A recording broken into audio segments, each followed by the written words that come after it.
Дурсамжинд нь манай өвөө гэж нэг ийм гівтрийн хүн байсан гэсэн тийм дурсамжинд үлдэмээргүй шүү дээ. Манай өвөө газар доглон ааш мотоо үгэн байсан гэж дурсагдмааргүй. Ингээ гоё илгэндээ хоёр гараараа тэрвэрмээр байгаа. Тэхийн тулд миний босох нэг амьд явах урам чинь тэгж олж ич. Байн минь да.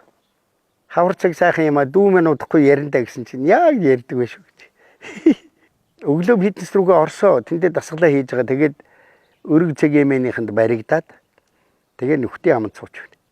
Одоо буцаж фитнес рүүгээ орно.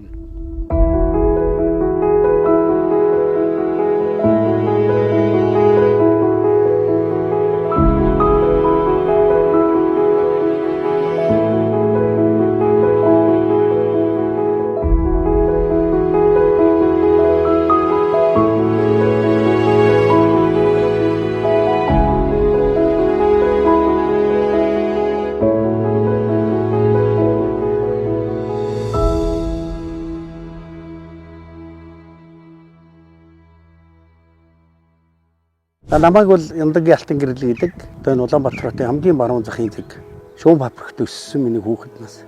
Өнгөтний хамтгийн жүжигчин, ТV караоке нэвтрүүлэг, наа уухай, төслийн санаачлагч, хөтлөгч гэдэг юм уу. Иймэрхүү л товчхон намтартай л. Хавсны дараа сэтгэл зүй юм ямар? Асар хүнд. Ерөөсөө шок. Би яагаад ингэж вэ? Яач вэ?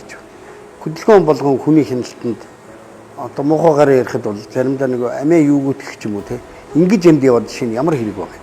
Хүн тимигээ мэдхэвч нэг асар гүн ангал руу ингээд чөлөө туналт хийж сэтгэл зүй бол шок.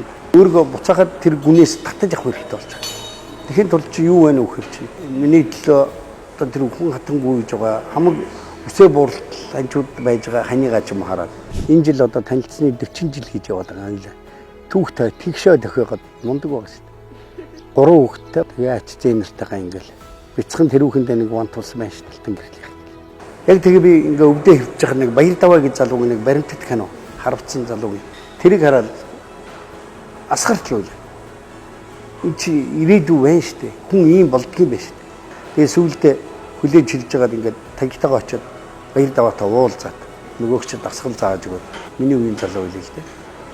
Гоё болно миний өгш гоё болох юм байна.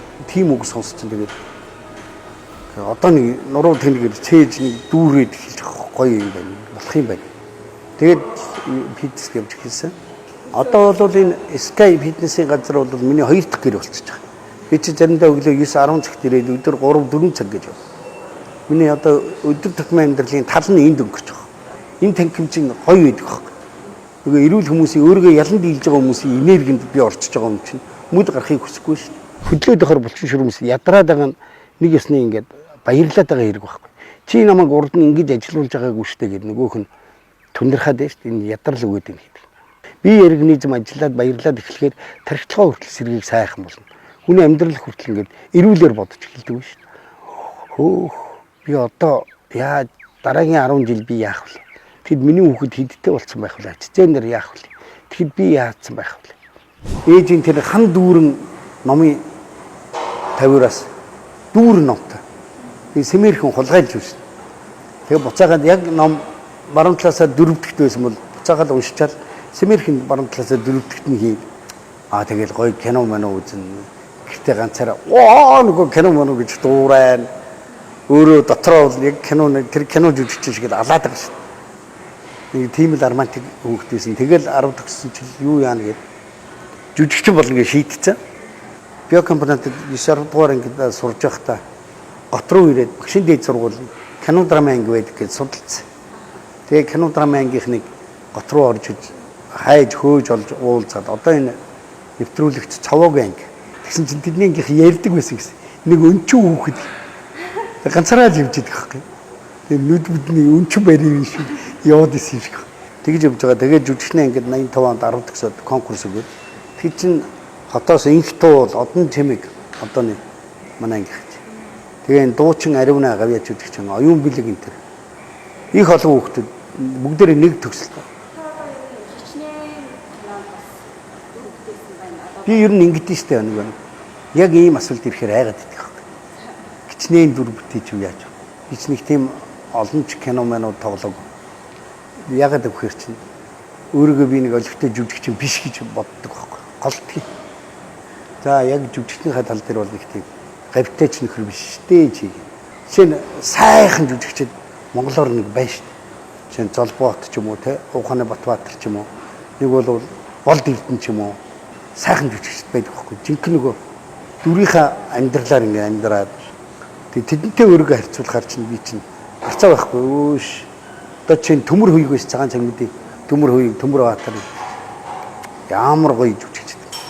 Тэгээ би одоо хажууд нь хэн бэ юу вэ хэдийн тоо вэ. Хүн болгон залуу байхдаа өөрийгөө сайхан гэж боддог байхгүй. Сайхан залуу. Гоё залуу. Тэгэхгүй яхаа охтууд гарц унгаагаад байгаа юм. Би ч өөрийгөө сайхан гэж боддог. Тэр залуу насны өөрийн гоёод шүү. Тэр чинь би бол залуудаа бас нэг римад тоглох юмсан л гэж боддог байсан. Тэгээ одоо бол нэг сайхан нэг нөхөрлөлийг үлгэр жишээ бас нэг сайхан эр хүнд Монгол эр хүнд тоглох юмсан боддог доо. Тийм нэг хамгийн их бас нэг хүний ингээд хөл дээр нь босох урам зориг тэнхээ өгдөг юм бол найзууд гэдэг нөхдүүд.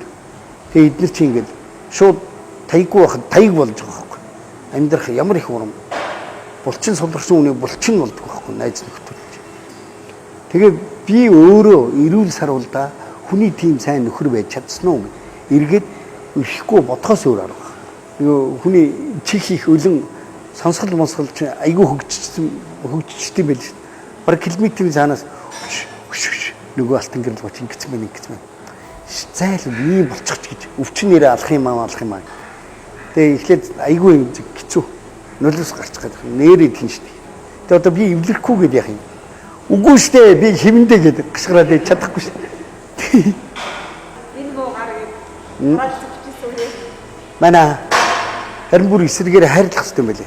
Ярилцах хэрэгтэй юм байлээ. За тийм нь одоо болоо штэ. Одоо нэг ажиллаа хийлдэй. Ярилцсан штэ. Одоо тэний чихэлдэй гэхээр чөхөөрхөн тэнийг хөдөлчихэлдэй гэхээр хөдөлнө гэж. Тэгээ хүн өөртөөгөө л дотгошоогоо л өөрийгөө л сайн таньж мэдээ өөртөө л ярмаар юм шиг. Өгүүлбэрийнхаа номоос юу ном хэлүүлжээгүй. Үгүй олз тэргүүд өгүүлбэр миний анхны ном. Тэгээ олз гэдэг өгүүлбэр нь ч өөрөө баг миний анхны өгүүлбэр. 92 онд бичсэн байт. Харавчаа гэртээ хөвчихөд ихнэр урам өгөхгүй юу. Тэгээ хаяа нэг компьютер дээр ганц хоёр тоглох хийлгээл. Чам чи бичсэн юм зөндөө байгаа шүү дээ миний ань. Наадхыг нэг боовол яадаг. Нэрээ тийм ч юм уу. Тэгээ яг номын хэмжээнд хүрэхээр нэг жоохон дутаад байдаг. Талын жишээ харуулснаас хойш бичиж байгаа. Үлдсэн тал нь бол өмнө бичсэн байсан. Тэгээ яг шил сонголт хийгээд нэг 13 4 ном болгосон. Жижигхэн ном. Одоо бол би боддог байсан. Ирэх амьдрал бол зөвхөн надаас л өөрөөс шалтгаал. Би өөрөө гिचнээ сайхныг хүсэн, төчнөө сайханд бий болох. Тэхийн тулд би өөрөө маш сайн хөдөлмөрлөх хэрэгтэй. Тэрэндээ тууштай байх хэрэгтэй байна. Өшөө сайн хөдлөд авах хэрэгтэй байна. Дими сувг эргүүлээ уцхаа суух чинь. Улмал ингээл хүзүүтлгоогоо хөшөөгөл нөгөө бодох юм улам явцсан болол явцсан байх тусмаа өөрийгөө хэмэлж эхэлдэг баг. Хэр ууж өвөн тэдий чинээ нөгөө дараагийн алхмуудаа улам илүү их бодож эхэл. Тархинд нөгөө салхи орж эхэлж байгаа. Эргүүлж эхэл. Өнөө бодлоо. Иймэрхүү юм бодож явдаг хүн байна. Цаг завгараа энэ бөглөө замын дүгжээ стресс тунд хурж ирээд байгальд суулгаад байгалийн сайханд ирж яваа өрн цагийн гоё уур амьсгал дунд ирж яваа өрн цагийн хүний амьдралын тухай ч гэсэн бодол санааг маань уудлуулсанд их баярлалаа. Та бүхэнд амжилт хүсье.